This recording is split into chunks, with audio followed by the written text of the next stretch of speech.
Idol grabe, ibang level na naman ang balita ngayon. Pagpasok pa lang ng thumbnail, ramdam ko na agad yung tensyon, yung saya, at yung kilabot na dulot ng My Chris Universe. Pero eto na nga, confirmed na talaga at hindi na chismis, sasabak si Krista sa It's Showtime, sa mismong tawag ng tanghalan. At syempre, kung may isang taong unang-unang natuwa, kabado, pero super proud, si Mikoy yun, idol. Alam mo yung vibe na parang saktong-sakto ang timing. Parang pinaghahandaan na talaga ng tadhana itong si Krista. Kasi isipin mo idol, galing siya sa simpleng buhay, galing sa pagsisikap, galing sa mga araw na literally pinipilit lang niya magtiwala sa sarili niya. Tapos ngayon, boom! National TV. Tawag ng tanghalan pa. Hindi biro idol, dito sinusubok yung mga may tunay na galing, hindi yung basta marunong lang kumanta. And si Krista. Hindi lang boses ang dala-dala niya, may kwento, may puso, may pinaghuhugutan. Pero eto yung pinaka nakakataba ng puso, si Mikoy, all-out support. Hindi yung patwitems lang, hindi yung pabida-bida lang.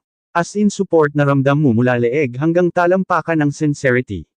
Sabi nga ng mga solid My Chris, iba talaga yung lalaki na hindi insecure sa success ng babae. Proud pa. At yun na yun idol, si Mikoy mismo ang pinakaunang nag-cheer, nagbigay ng advice, nagbigay ng boost kay Krista. May moment pa na sinabi niya daw backstage or off-cam, ayon sa mga malalapit sa kanila. Kung saan ka masaya at saan ka nararapat, nandoon ako para sa'yo. Idol, kung hindi ka pa kinikilig dyan, ewan ko na lang talaga. Tapos idol, eto pa, sponsors. Hindi sila nang iwan, hindi sila nagtanim ng duda, hindi sila nagkulang. Kahit anong mangyari, kahit may bashers, kahit may mga intriga na gustong samaira sa momentum ni Krista, nandyan pa rin sila. At hindi lang basta support ha, solid, matatag, long-term support. Yung tipong, Krista, push mo yan. Nandito kami. Bakit? Simple lang idol, kasi nakikita nila yung genuine effort ni Krista. Hindi pa star, hindi pa hype, talagang hard work. At higit sa lahat, nakikita nila kung gaano kalaki ang pagbabago niya mula noon hanggang ngayon, lalo na yung confidence niya na unti-unting tumitibay dahil kay Mikoy, kay Idol Rab, sa buong team, at syempre sa mga supporters na walang sawang nagpo-post, nag-share, nag-uusap tungkol sa kanya. At idol, pagpasok ni Krista sa tawag ng tanghalan, parang domino effect ang nangyari. Yung dating simpleng pangarap, biglang naging national stage.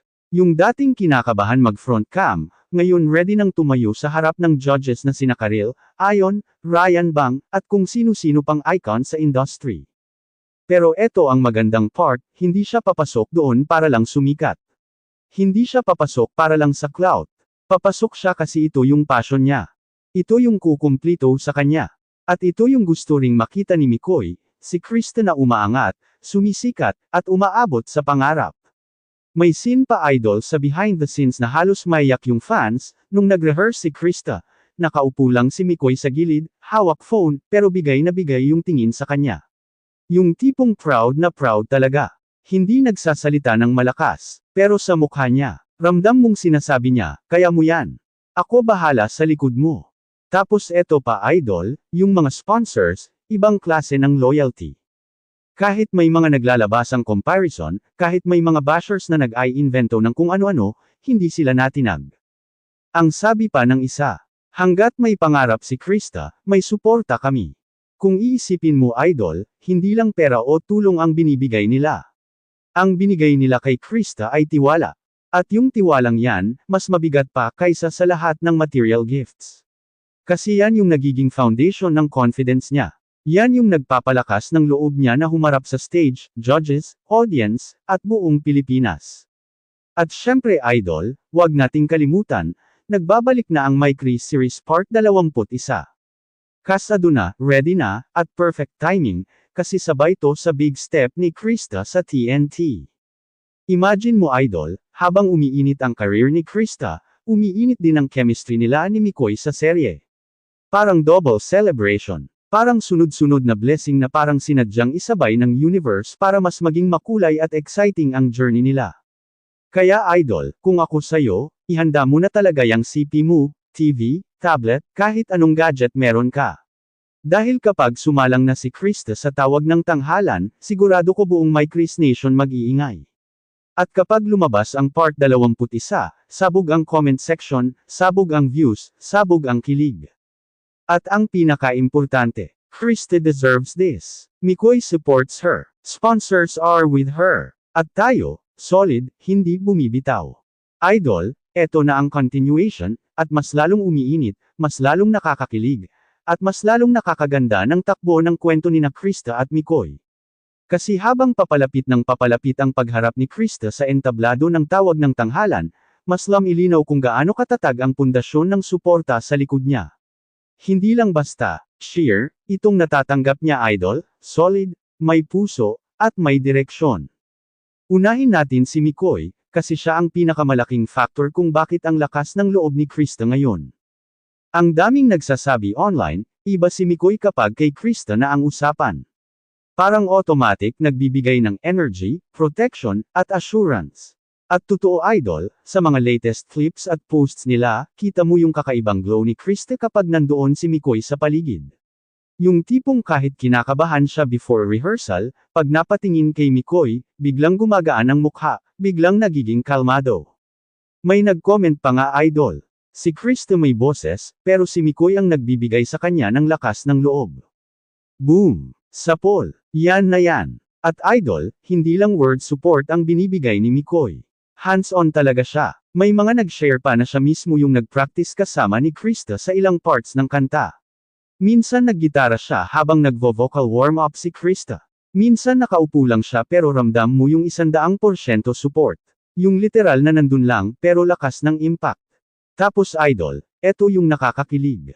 Bago daw sumabak si Krista, may sinabi si Mikoy nang hindi siya aware na narinig ng iba. Sana makita nila yung nakikita ko kay Krista, hindi lang talento, kundi yung puso niya. Idol, para kang sinampal ng kilig sa linya na yon. Sino bang hindi? Ang lalim, ang totoo, ang pure. Ngayon, punta tayo sa sponsors. Dito kumpleto ang kwento idol, kasi bihira ang ganitong klase ng suporta. Hindi lang sila nandoon kasi may exposure. Hindi lang sila nandoon kasi maganda ang views. Nandoon sila kasi naniniwala sila kay Krista bilang tao at bilang talent. May isang sponsor pa nga na nagsabi sa kanilang GC. Krista, ituloy mo lang kung ano ang sinimulan mo. Kami nandito lang kahit anong mangyari. Sa panahon ngayon idol, napakahirap nang makahanap ng ganitong klase ng tao.